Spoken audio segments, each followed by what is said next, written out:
Hello guys, welcome back to my YouTube channel physics by Shakeel Mansuri.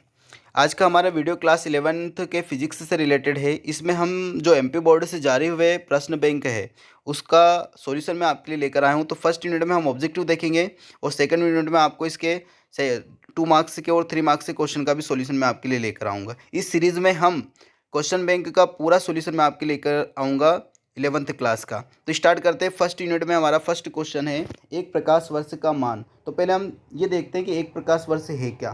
तो एक प्रकाश वर्ष है दूरी का मात्रक। किसका मात्रक है? दूरी का। यानी एक प्रकाश वर्ष है, इस नाम से क्लियर है कि प्रकाश वर्ष यानी प्रकाश द्वारा एक वर्ष में चली गई दूरी। तो प्रकाश द्वारा एक वर्ष में चली गई दूरी को अगर हम मीटर में देखते हैं तो वो होगा बी वाला ऑप्शन 9.46 इंटू 10⁻15 मीटर। सेकंड वाला जो क्वेश्चन है हमारा, एक एटॉमिक मास यूनिट, ये जो परमाणु का द्रव्यमान है इसको हमें केजी में बताना है। तो एटॉमिक मास यूनिट बराबर होता है केजी में 1.6 इंटू 10⁻27 केजी। थर्ड वाला क्वेश्चन है एक एंगस्ट्रॉम बराबर है। तो एक एंगस्ट्रॉम होता है 10⁻−10 मीटर के बराबर। अब यहाँ पर 3 डिजिट दिए, इसमें हमसे सार्थक नंबर पूछा है। तो जो फर्स्ट है उसमें हमें जो नियम है उसके अकॉर्डिंग चलना है। अशून्य संख्या के सामने जो शून्य उनको नहीं गिनना है। तो इसमें जो है 2 सार्थक अंक हो गया, इसमें यहाँ पर 1 2 3 सार्थक अंक हो गया और यहाँ पर भी 3 सार्थक अंक हो गए, यानी इसका ए वाला ऑप्शन सही है। अब आते हैं हम विमेय रूप से सही संबंध हमें बताना है। तो हम देखते हैं कि ये जो यहाँ पर है के, तो पहले के का देखते हैं। के यानी गतिज ऊर्जा इसका होता है एम एल। गतिज ऊर्जा का जो विमेय सूत्र है हमारा 1/2 mv² से निकलेगा। यहाँ पर m और v की वैल्यू तो LT-1 का स्क्वायर कर देंगे तो ये दोनों 2 हो जाएंगे, यानी ml/T-2। अब हम देखते हैं कि इसमें से जो RHS वाला कौन सा सही है। तो RHS में पहले हम डी वाला ऑप्शन से चलते हैं। तो mv आ रहा है यहाँ पर mv² यानी ml/T-1 का स्क्वायर, तो यहाँ पर भी 2 हो जाएगा, यानी ये डी वाला ऑप्शन करेक्ट है।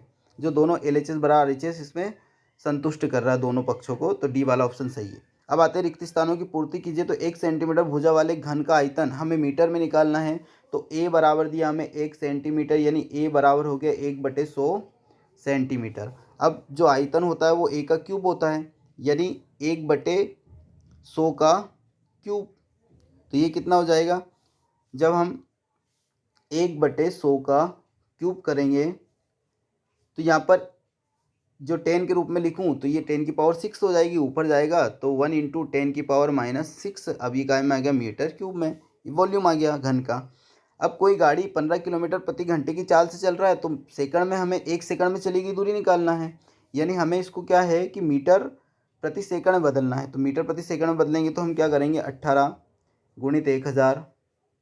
अब इसको हमें ये काय में दिया, घंटे में दिया, तो इसको हम मीटर में बदलेंगे तो ये मीटर में तो हो गया, हमने 1000 मल्टीप्लाई किया। अब घंटे में 60 गुणित 60, ये सेकंड में हो गया। अब देखो 0 से 0 कैंसिल हो गया, 0 से 0 कैंसिल हो गया। अब यहाँ पर ये 3 बार, ये 2 बार और ये 5 बार, यानी इसका जो आंसर आएगा वो आएगा 5 मीटर। क्या आएगा? 5 मीटर। अगला है हमारा 1 kg मीटर स्क्वायर प्रति वर्ग सेकंड को हमें बदलना है ग्राम सेकंड स्क्वायर प्रति वर्ग सेकंड में। तो हम इसको जब सॉल्व करेंगे तो केजी को लिखेंगे 1 इंटू केजी को हमें ग्राम में करना, तो 1000 का मल्टीप्लाई कर देंगे। और जो मीटर को हमें मल्टीप्लाई में ही है, इसको हमें सेंटीमीटर में करना है, तो 100 का मल्टीप्लाई कर देंगे। अब इस प्रकार से 5 जीरो हो गई, यानी 10⁻5। अब ये बदल गया ग्राम सेंटीमीटर स्क्वायर और प्रति सेकंड। सेकंड तो दोनों में सेम ही है, तो यहाँ पर आ जाए 10⁻5। ग्रह तारों आदि की दूरियाँ को कौन सी विधि से नापा जाता है? तो लंबन विधि से मापा जाता है। अगला है वह दूरी जिस पर पृथ्वी की कक्षा की औसत त्रिज्या एक आर्क सेकंड का कोण अंतरित करती है। ये पार्सेक दूरी की परिभाषा है। पार्सेक दूरी की परिभाषा, जो पार्सेक है वो दूरी का मात्रक है, और इसकी परिभाषा यही है कि वह दूरी जिस पर पृथ्वी की कक्षा की औसत त्रिज्या एक आर्क मतलब एक पर डबल डैश आर्क सेकेंड का कोण आंतरित करती है, उसको हम बोलते हैं पारसेक। अगला है बल का विमीय सूत्र। तो बल का विमीय सूत्र आएगा ml/T-2। F बराबर a में से यहाँ पर m को लिखेंगे और त्वरण का होता है LT-2। अब आता है हमारा 1 नैनोमीटर। तो 1 नैनोमीटर को अगर मीटर में बदलेंगे तो 10⁻⁹ मीटर। अब आते हैं एक वाक्य में उत्तर दीजिए। तो पारसेक किस राशि का मात्रक है? तो पारसेक होता है दूरी का मात्रक। अब आता निरपेक्ष त्रुटि क्या है, यदि किसी निरपेक्ष त्रुटि क्या है, तो इसका आंसर मैंने सामने लिखा है कि यदि किसी राशि को अनेक बार नापा जाए तो उस राशि की वास्तविक माप व प्रत्येक माप के अंतर को निरपेक्ष त्रुटि कहते हैं। यदि किसी राशि को अनेक बार मापा जाए और उसके वास्तविक माप और प्रत्येक बार मापे जाने वाले माप के अंतर को निरपेक्ष त्रुटि कहते हैं। अगला हमारा है आपेक्षिक त्रुटि। आपेक्षिक त्रुटि हमारा थर्ड वाला क्वेश्चन है, उसका आंसर मैंने इधर लिखा है ये वाला कि आपेक्षिक त्रुटि माप की निरपेक्ष त्रुटि की भौतिक राशि के माध्य माप से निष्पत्ति को आपेक्षिक त्रुटि कहते हैं। यानी आपेक्षिक जो त्रुटि है वो निरपेक्ष त्रुटि बटे माध्य माप इंटू 100, ये फार्मूला है इसका आपेक्षिक त्रुटि का। अगला हमारा जो क्वेश्चन है, यादृच्छिक त्रुटि का निवारण किस प्रकार किया जाता है, तो इसका उत्तर मैंने यहाँ पर लिखा है क्वेश्चन नंबर 6 का। यादृच्छिक त्रुटि का निवारण किस प्रकार किया जाता है, तो यादृच्छिक त्रुटि को कम करने के लिए एक ही राशि को अनेक बार नापा जाता है तथा फिर इन सभी मापों का माध्य ज्ञात किया जाता है। जैसे हम अगर किसी दूरी को मापना है तो उसको बार बार अलग आ रहा है तो उसको अनेक बार मापेंगे, x1 x2, और जितनी बार मापा उससे भाग दे देंगे तो माध्य आ जाएगा। तो इसका उत्तर लिखना हमें कि यादृच्छिक त्रुटि को कम करने के लिए एक ही राशि को अनेक बार नापा जाता है तथा फिर इन मापों का माध्य ज्ञात किया जाता है।